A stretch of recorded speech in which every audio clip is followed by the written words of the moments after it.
Hello, my friend. So, what is actually essential and needed to be trauma informed versus taking you into a whole other level of training and investment? So, first of all, I'm speaking to people who are doing your own thing. Maybe you're running your own programs. Maybe you've even developed your own practitioner training, and you're looking at this piece around how do I make sure my work is trauma informed and how do I stay within my scope, but also take care of what needs to be taken care of and take care of your duty of care. So, the first thing I want to say that hopefully will be soothing and reassuring for you is that being trauma informed is not the same as trauma healing. So, when you're trauma informed, which is what we want for all practitioner programs and trainings and client work that you might be doing.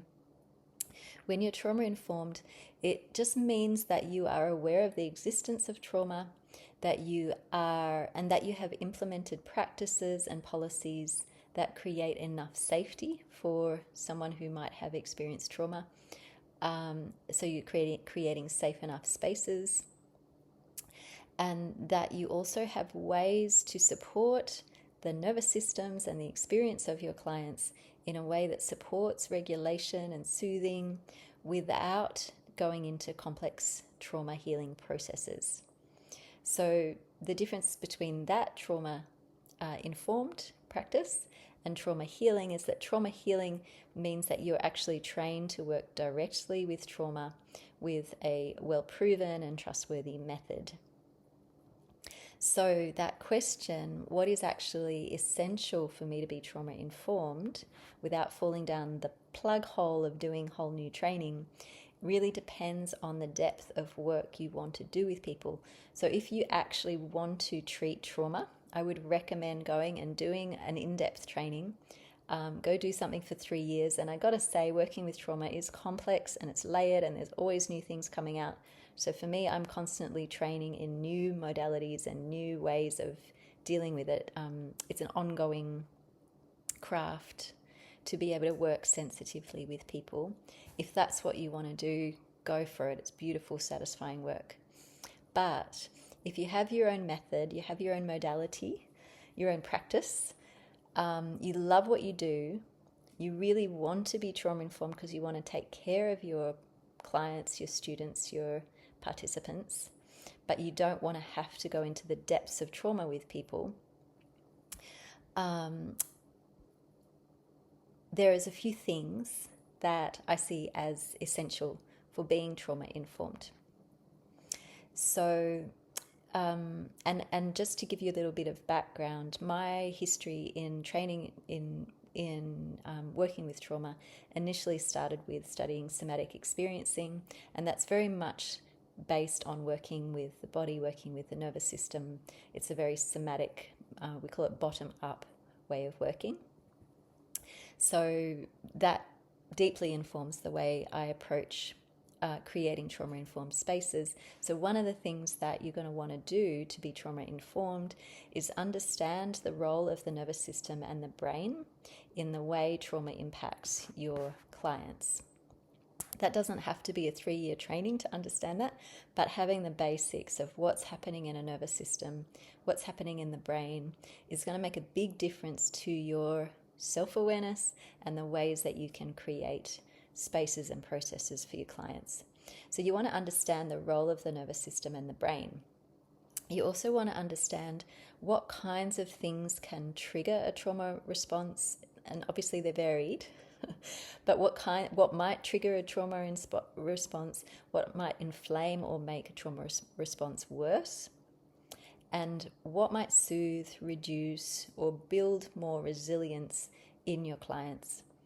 Again, in a trauma-informed way that is not taking your clients into their trauma directly, but that can support them if they do touch on traumatic content. So I hope you're getting the sense of, you want to have a sense of buoyancy to the way you hold your processes when you're creating trauma-informed processes. Buoyancy meaning we're not going into the depths, but we're holding it with presence and kindness and care. When you're creating trauma-informed processes, obviously self-awareness is a big thing. So understanding your own nervous system, having had time to track your own nervous system responses, and if there's been trauma in your history, having had space and time and presence to get to know those pathways in your own body, and ideally do some healing, some resolution of that. In my experience, the more we've done work on our own nervous systems, the more we've healed and digested the things from our past, the clearer we are when we hold space for our clients, the less their stuff is going to bump up against our undigested stuff. So having your own way to find regulation, to settle your nervous system, to keep yourself out of overly activated or overly shut down states. That's all going to create a safer space for your clients. And then you'll also want to have the basics of creating and holding trauma-informed space and business. And there's a lot of nuances to that, but that looks like how you structure and create predictability and trust in your containers. It might look like how you address inclusivity and diversity.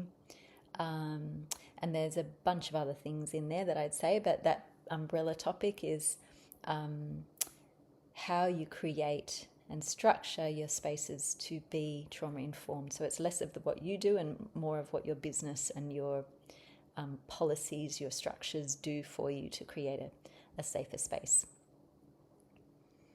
So to be trauma-informed, you don't need to know how to heal or resolve trauma.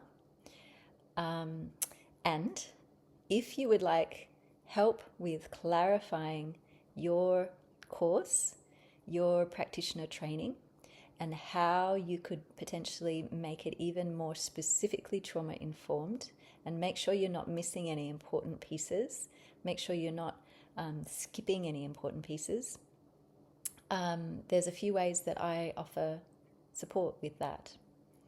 So one of those ways is I offer consultation for course creators. This is particularly for you if you're running a practitioner training, if you're training other people to work with clients.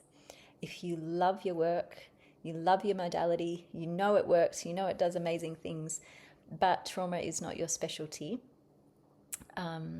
then I come in and I do consultation with people like you to help to design the way that your course is delivered and ensure that what you're delivering is trauma-informed. And then I also, so that's one thing, consultation. Another thing that I do is I have student education packages. So again, if you run your own practitioner trainings, if you are not a trauma expert yourself, I've created, it's a package of up to, I think it's nearly 5 hours of video training, giving the basics of what's needed for your students to be trauma-informed. So that 5 hours of training comes from more than 5 years of having developed my own trauma-informed practitioner program that I ran, I think, 5 times, and my own certification in somatic therapy that I created and ran. And then I've also created this content many times for people's programs. So that student education package has been refined and honed and developed over the last years to make sure that it gives everything your students would need. So that's already created. So if you don't want to have to create trauma-informed content for your students, but you know that they need it, that package might be just what you need. And then the last thing that I offer is I do one-on-one therapeutic packages with people to support you with your own nervous system and with the process of delivering your wonderful work in the world. So that one-on-one work, as I said earlier, I'm trained in somatic experiencing. I also have a lot of other